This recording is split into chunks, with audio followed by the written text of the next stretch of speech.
This SWX production is brought to you by AmeriCool Heating and Air and Jeremy Brock, your local mortgage expert.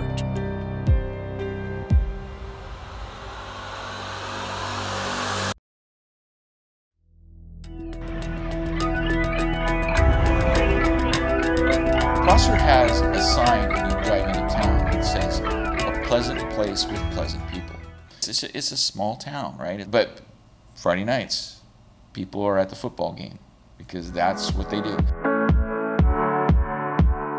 When a team wins a state title, they typically put up the number 1, signifying that they are number 1 in the state. On Saturday, the Prosser Mustangs put up the number 6. It was the Mustangs' 6th state title in program history, and like the teams before them, this group of guys knows it's all much more than just a game of football.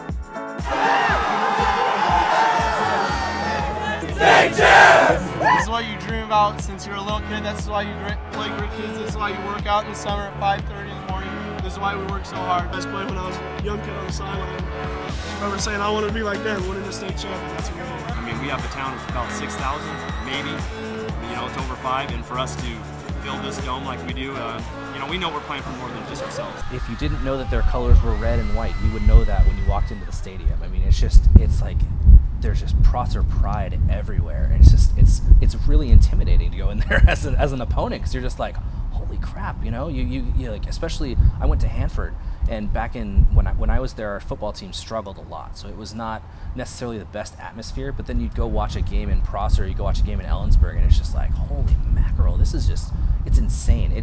I think it's the closest thing to, you know, California or Texas that you could find in this area of just living and breathing football. I mean, those kids in Prosser, they get the high school playbook when they're 6 years old.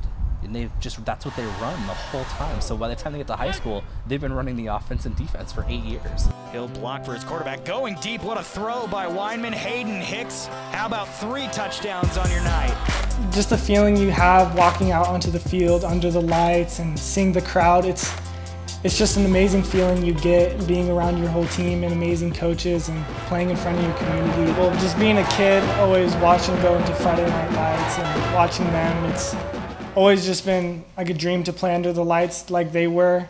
And, you know, watching like Kellen Moore when he came through, it was kind of cool hearing his name, and Kellen Kirby. Anybody that came through Prosser, you kind of look up to them when you're younger, and you always want to be them. Well, and if you look at Prosser's coaching staff, Tom Moore was there forever and did a phenomenal job with the program, and he's had 2 head coaches since him, and both were players for him. So they build from within. Their head coaches work with their youth programs and say, this is what we run, this is who we are, this is our identity. It's definitely a pride factor when it comes to that town and their community and the following of their athletic programs. And just like it is here, where it means something to have been a Brave or a Bomber or a Sun or a Lion or what have you, to grow up and all those little kids be part of that Mustang tradition. Playing football at Art Fiker on Friday night on the grass that's a special thing, and the community is a community that's been established over 100 years or whatever it is. Those parents were Mustangs, and for their kids to be Mustangs, it means something. That pride factor is huge down there. Prosser football. When I think of Prosser football, I think of Tom Moore. Right, and he's the quarterback's coach for Richland High School now. Josh Jelinek, who's the Hanford athletic director, but Josh was the offensive coordinator, and played for Tom, got him to come over, and because he was retired, right? But I mean, that guy knows so much football, and everybody that's coached after Tom Moore at Prosser High School was a player for him, so they know the system. And Tom was like one of the first guys around here in the 80s that, you know, okay, you grid kids, we need you to run this offensive system that we do, so that when they got to the high school level, it was like second nature to them. They could run everything. So, but I mean, that's the way it's been in Prosser, and the kids have grown up in that system forever, so they know what to do. Drive, puts it in, puts the foul. So basketball has always been there for me, which is nice. Scored 1,000 points my junior year. And then for track, it was my first year doing track, and I placed 4th at state, broke our school record. Point game, Hicks steals it. Crowd to his feet. Hicks throws it down. I want to go to college, and whether it's to just go to school or play, I would love to play at college, whether it's, football, basketball, or track. Just being able to continue a sport in college would be a dream. It's going to be hard, especially because, sports-wise, you're not really getting a season. So a lot of the coaches won't be able to look at you. And in my case, not having, for football junior year, getting hurt sophomore year, they didn't even know if I was going to play junior year. And then when I decided yes, and then being hurt then, it just really hurt them and hated seeing me sad. And, standing on the sidelines at games, watching them play, my parents just knew the feeling I had. It was just a bad feeling, you felt really sad, and when we would have team meetings and stuff, it would, sometimes it was just too hard because I wanted to be a part of it, and sometimes I would look back and think, man, I just want to get yelled at again by a coach, but, it was kind of nice because I would still go to practices and I would help out with, the quarterbacks and wide receivers, just kind of help them out. And so the whole team always kept my spirits up, kept me happy, and they always, they would write play for, and my number on it, play for 12 on their wrists. So it just made my spirits feel good that they still, were doing it and having fun, and I was still out there being with them while they were doing it. Yeah. He's had some serious injuries. I think for a while there they thought he may have broken his neck 1 year, but, he's recovered. And I know that when he made the decision last year, he announced it on Twitter that he was probably, that was it for him in football. I think everybody that knew him said, okay, understandable. I mean, your ticket is probably basketball. But if you love something so much and you know that maybe this is the last you'll ever do of it, maybe you want another shot at it, and that's why he's doing it. And, he's a great teammate. He knows that he can help them more if he plays, and so I'm sure he's doing a lot to be part of the football team too. But he's a good athlete. He'll be one of their best players when the football team gets out there. When people ask me, oh, where are you from? I say Prosser. It's, oh, the football town. So yeah, and then I guess I just want to be able to say, yeah, I was part of the football tradition that's been around for so long and brought so many athletes and beyond that went beyond college, and so I just want to be a part of that tradition. I look into the future and what am I going to be able to tell my kids. Don't take advantage of anything, because anything can be gone in a split second. That's kind of how I thought during even football. I thought I was going to be good all year, and then just one play ended it that whole season. So it's kind of just enjoy the little things and enjoy everything you can. And waits for the snap. He drops back again, looking out to his right, throwing deep. Hicks behind the defense, and he's underneath it, caught. Nobody's going to stop him. Hayden Hicks to the end zone. Touchdown, Mustangs.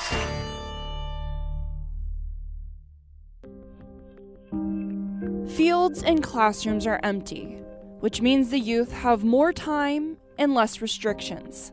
When raising the question of kids falling off track during this time, many fingers pointed at Sunnyside.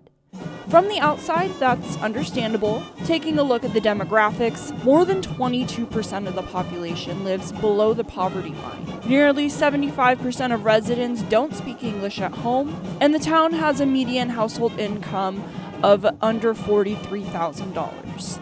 A place along with many others in the valley with a history marked by gang violence and low graduation rates. Many might think Sunnyside High School would be left desolate from the pandemic. Think again. Hey there, Grizzly Nation. Not my house, but our house. Welcome back to our house, Grizzly Nation. We're excited to be here with you. We've got our second ever virtual pep assembly. Get on our feet as our JROTC present the colors, and Senior Artie Pena plays our national anthem.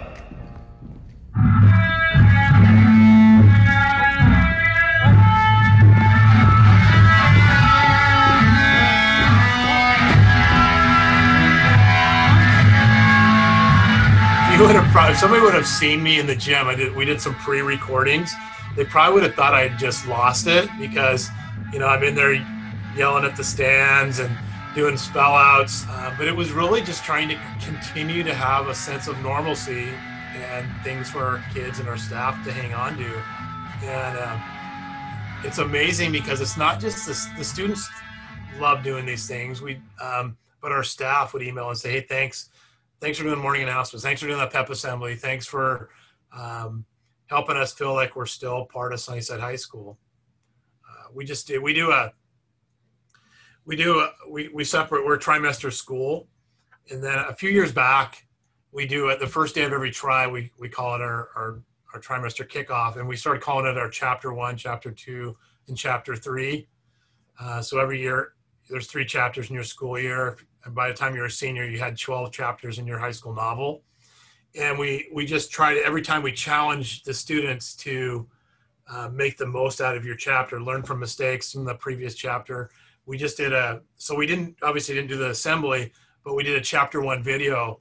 And it was cool because staff were like, holy cow, we did a lot of stuff for not being in school. We did being COVID safe, we did a senior sunset. We did this Friday Night Lights. We did a drive-in movie. If you didn't know better, you would think, holy cow, the school's still happening. And it helps. Those rah-rah, those culture things are so important because when you're trying to help a kid stay focused on a lit class or a science class or a math class or an elective, whatever it is, we've got to keep them seeing the importance of it. And I think having the culture helps do that. As what to me is awesome when systems are tested, how do you respond? So it's neither good nor bad, COVID. I mean, it's bad. I mean, it's not a good thing. But are the core principles that drive your work, do they remain the same? And they do. COVID provides a challenge of how do we connect kids differently? How do we build relationships? How do we help them feel hopefulness? And then how do we support them when they're not in, how do you provide more supports when they're not there under your span of control? So I hope you're hearing in this is that notion of the human condition and the worth and dignity of every person, regardless of what they're into. And the question is how do you provide those supports because of the circumstance? Of course, like what we've run into right now is kind of like, all right, well, second try, we thought we were going to be back next week, but we're not. So it's kind of just finding new ways to keep kids involved. And I talked to my mom too because I was getting kind of stressed because I'm running out of ideas. Our ASB council's running out of ideas. We can't keep doing the same thing, right? So she says, well, why are you putting this much pressure on yourself? This is all we have, especially as seniors. We're trying to hold on to that glimpse of hope, like the light at the end of the tunnel. Maybe we'll have a graduation, but as of right now, all we have is each other, really. So I think that it's important that we're doing things that benefit us and the school as well as the community. Because I think what's unique about us is schools in Yakima, they share a town or they share a city. We have one high school in one town. So it's very community oriented, family oriented. It's everybody knows everybody, It's kind of that type of environment. So I think that giving back and bridging the gap between community members and high school students will not only help with the gang issue or kids getting distracted, but also just that family-like feel. Those inside the 4 walls of Grizzly Nation know there's more to this story. In 2008, the school received a grant led by Dr. Chuck Salina from Gonzaga. They had their work cut out. One of the memories I have when Dr. Salina came, there were some students that were, when they found out he was from Gonzaga, and they asked him, why would Gonzaga want to come to Sunnyside? And it was just, that was the kids' self-esteem, their efficacy was so low, our efficacy was low. And now I know if you asked a kid was like, Gonzaga's here today, they'd be like, well, of course Gonzaga's here. It's Sunnyside. Why would they not be here? So it's just 180. The student belief in themselves and our staff belief and their ability to impact kids has done a 180. And again, that's all come through just the work that we've done to put in systems to support our staff and student body. So the grant was used to support the work over a 3-year period. Over that time, I think we ended up, before I got there, the year before, I think the graduation rate was like 49.5%. And within 3 years, I may have this wrong, you have to look it up, around 85%, which is pretty amazing. And that's with closing down the alternative school. It was in the 80s, and then currently today it's at 91, 92%, which is, you know, pretty darn good considering where we started 10 years ago. So I get the reputation Sunnyside has and the image it still has, which I find very disappointing to look at the impact that the transformation of Sunnyside High School had on the overall community. It wasn't just, I mean, it's a big high school, but it's also a small community. I mean, it's one high school, but it's bigger than most. It's over 2,000 students, I think, now. And I think it's had I think an interesting slant on your story would be to investigate if what my assumptions are true. The change in the high school actually helped transform the community. And I believe that old biases die hard about who Sunnyside, when I was in high school, it was, you know. Sunnyside now graduates over 90% of students. As the graduation rate rises, violence is going down. There's no sense of hopefulness, then there's a chance for poor choices to be made. I know the early 90s when you know, the gang issues were prevalent around the valley. Again, it would have been a low. I wasn't in the building then, but I would predict that there was a pretty low self-efficacy for students and staff. The rap that Sunnyside have is so crazy to me, and when people come down here, they're like, "Wow, this is not what I thought." And you know, we've had schools from all over the state come because of, you know, our graduation data has changed a great deal from 50 to over 90, and it's not just the graduation piece too. It's the kids have a clear plan, like where they're going. They're going to Stanford. We've had kids go Naval Academy, you know, Wazoo, UW, Eastern. It's just, and then they've got kids that are going military. You have kids that are going, you know, Perry Tech. They've just got these clear plans now that when you talk to kids, you can see it in there when they're explaining things to you that, yeah, this is a great place for me to get prepped for what I need to do after high school. Like, just knowing that you can come from something so small and go do big things is like, it's necessary for the kids to see that, especially like kids living in poverty. Like, you would never, you can make it happen if you want it to happen. It's just knowing that that's a possibility is super crucial for these kids. That's like one of the first stories that we hear as freshmen and freshman orientation. Like, we strive for excellence here. Like, you know, we came from 2008 Sunnyside, below 50%, some of the worst in the state. Some of these kids are related to that class of 2008. You know, like, it's knowing that you can strive for excellence, but still remembering where you came from. Everybody have yourselves a great Grizzly Day.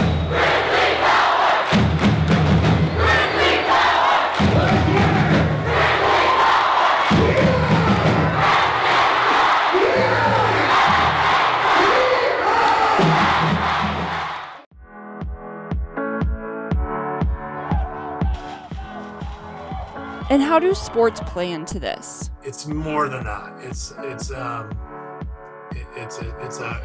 part of the culture, and it's a part of their experiences that they feel super important about right now. And I don't think as adults we have the right to tell them, sorry, it's just a homecoming or it's just a football game. I think that all tied in together, you know, with the graduation rate and high expectations in academics to athletics. And that's why that's one reason we try to keep the weight room so consistent, is because it's motivation to stay involved. It's not like we do grade checks in the off season, but most of the time kids who are in the weight room every day, they are not failing a lot of classes.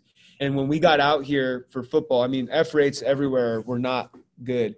And when we got out there for football, like I had a countdown for them, like, look, you have this long to get these grades fixed or you're just not going to be invited back to practice. And so it got to the point where it got so good. I remember the first F list that our ASB, Kelly Story gave me. It was so long. She was like, it's not good, John. And I was it was horrible. And then I went and printed the final grade check off of the trimester, and we would have had, I believe we would have had one kid ineligible program wide, which is crazy. If people don't, when people say that, you know, they don't go hand in hand, the athletes they might not be in the honor society, but they're passing classes because they want to be out there, you know, regardless of if your school's not in a good place or your sports aren't in a good place, like the athletes they're making the push to keep their grades acceptable just so because they want to participate.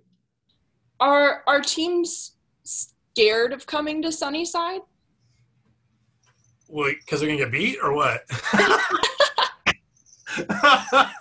So was there a fear? I think it was people's perception, which leads to their reality. But now they come and they're like, holy cow, that was a great experience at Sunnyside. You know, you beat us, but it wasn't like you beat us and you fought us or anything like that. And that's a pride thing for our kids. We love it. We love it. And our staff too. When someone comes, wow, this is way different than what I thought. And you know, inside you're chuckling, going, what'd you think? I like it. I got no problem with that. As long as our kids don't do anything, I mean, like as long as we're not doing anything that actually is true as far as currently, I mean, they can think whatever they want. I wouldn't say we're one of the dirtier teams. We don't get a lot of personal fouls. We have never had a kid. I don't think we've ever had a kid ejected in a varsity game. In the last 5 years, we haven't had a kid ejected. I mean, our kids are like good, straight kids. And if people want to think that we're not, I'm 100% okay with that. And hopefully then they're just a little scared. You know, I don't think it matters. Anytime somebody says Sunnyside, I said, so what's your evidence? You know, tell me what you know, why? But I don't think it really, I mean, Sunnyside has been special for a few years now, and whatever people's core beliefs or biases are, they are. And it's outside my control to worry about it. I think down deep in my heart I do care, but it's not, it's wasted energy. I think that really just goes to embody the spirit and the pride that the community has. It's one of the things that I miss the most. You'll hear me say, I tell everybody, I'd rather have a football season than graduation. Like that's how much it's enjoyed, and by not only me though, like the atmosphere is crazy. And if cheer's not there or if band's not there, you can tell the change in energy. Like it's not only the football team, like it's just the whole atmosphere, the students that culminate to make this feeling. I don't know, it's special, not only on the field but off the field, because you want to play in that game. And I know that there's little boys out there that they're looking up to these boys too, and I think that especially having these boys living up to these certain expectations on the field and in the classroom is comforting to the community, knowing that these are the boys that their kids are looking up to. These are the student athletes that these kids are looking up to. And I mean, it's not a very big town, so Friday nights, like, get out your jackets and let's go watch some football.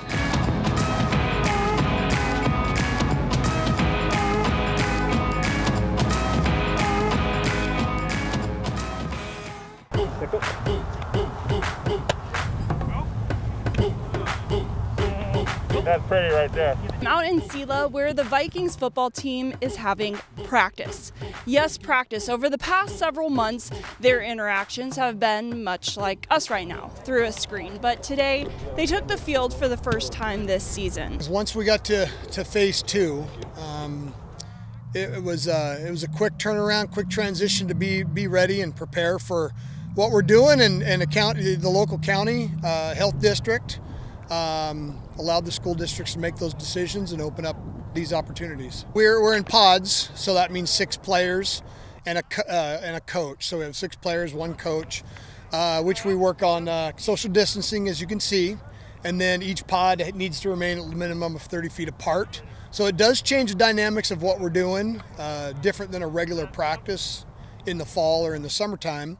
But bottom line is we get to get out here and teach some fundamentals and be around the players again, which is a joy for all of us. And I know that they're excited, the kids are excited about coming out and getting something to do for the first time, from some of them for 7 or 8 months. Honestly, it's been a while since I've seen a lot of the football guys. It's definitely nice getting back out here because, I mean, for those first couple months of quarantine, it was definitely killing me not being able to get out of the house.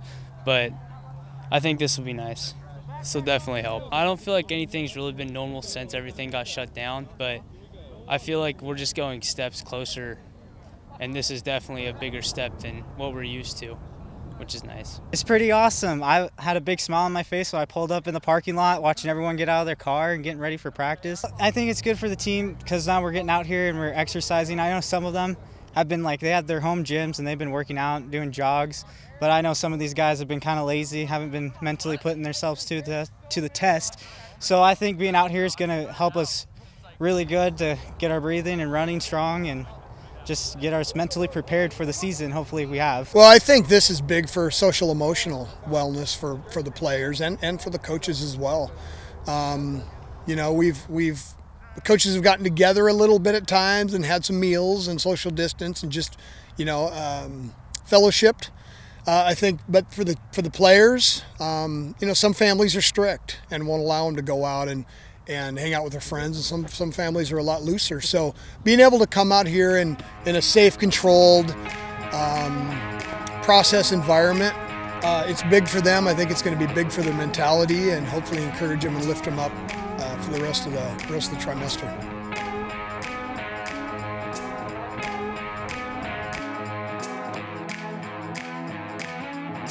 The people you really feel the worst for are the seniors.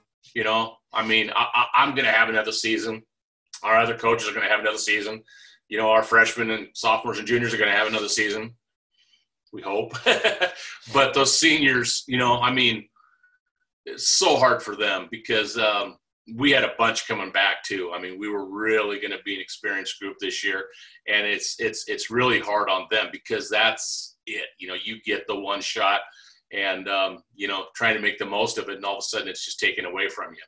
But, you always hear the saying, control what you can control, and that's what we try to tell the kids is that, what are you going to do? I mean, this is nothing you can control. Than the film and recruiting, the senior year is way more special than anything that goes on with college recruiting.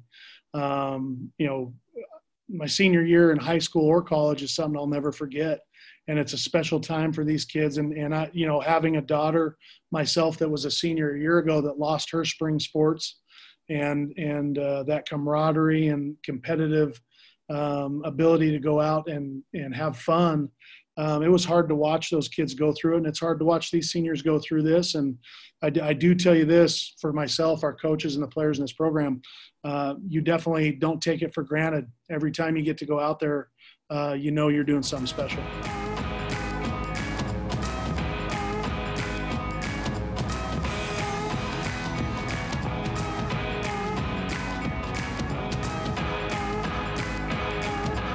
But I just believe in the trade. The trade-offs are pretty severe for not doing some of these things, and so far so good for a lot of the states that are doing them. So hopefully that'll set us up for having a successful winter and spring, and spring for football. Don't be fooling yourself here.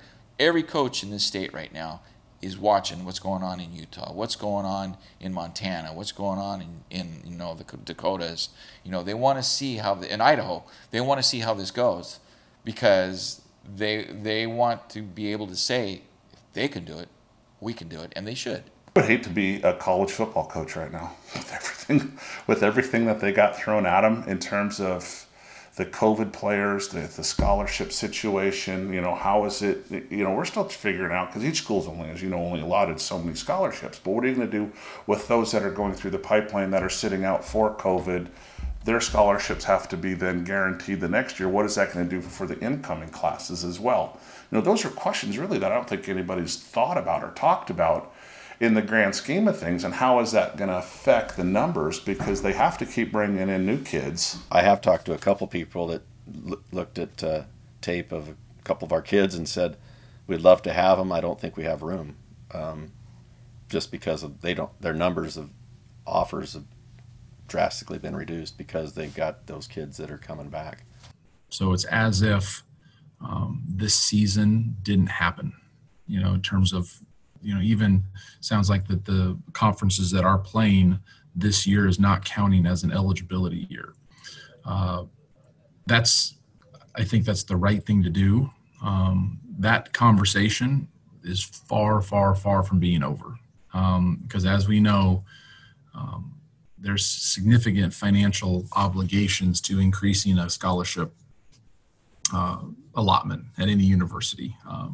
You know, we're budgeted for 85 scholarships plus some that are no longer participating, but for medical reasons, they're still on their aid. But the ramifications of not just football, but if this extrapolates to all sports, you know, all fall sports, you know, the budgetary concerns that are going to come from some of the schools that don't have the resources to do that. It'll be interesting to see how it's dealt with. You know, the eligibility sounds like the eligibility concern has been dealt with, but no one's really talked about the financial ramifications of, are you going to get a 6th year of aid, and how that would impact the 2021 class and the 2022 class, because it's going to be a 5-year issue to get the genie back in the bottle if there's not some really tough conversations about how every school is going to do this. And then if it's up to each individual school, you know, the financial, if they're going to honor the finances, then it becomes a competitive disadvantage for some of the schools that have more resources and still being in the same division, in the same league. So I think we're early in this book. It's going to be interesting how the rest of the chapters get written.